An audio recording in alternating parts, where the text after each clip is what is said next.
గిది నీ స్థాయి ఇవాళ ప్రజల్లో.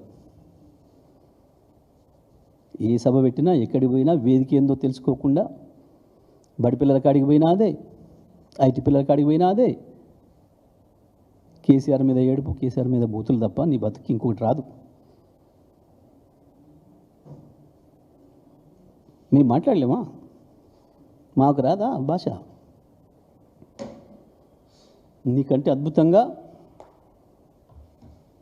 బూతులు కూడా మాట్లాడగా నీకు మాత్రమే వస్తాయి అనుకో. కానీ నీలాంటి సంస్కారాన్ని మేము ప్రదర్శించాం.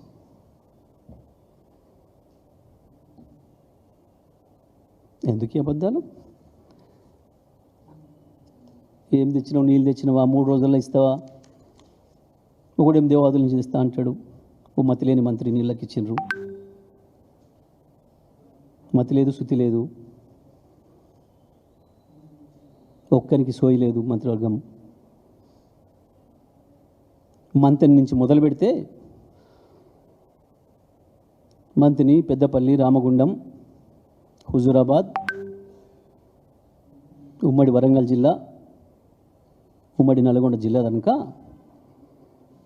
నీళ్ళు ఇస్తే కదా కేసీఆర్ వచ్చి నీళ్ళు ఇచ్చినాకనే కదా బతికింది. మరొక వైపు మల్లన్న సాగర్, కొండపోచమ్మ, బసవాపూర్ వరకు నీళ్ళు ఇస్తే కదా వ్యవసాయం పెరిగింది.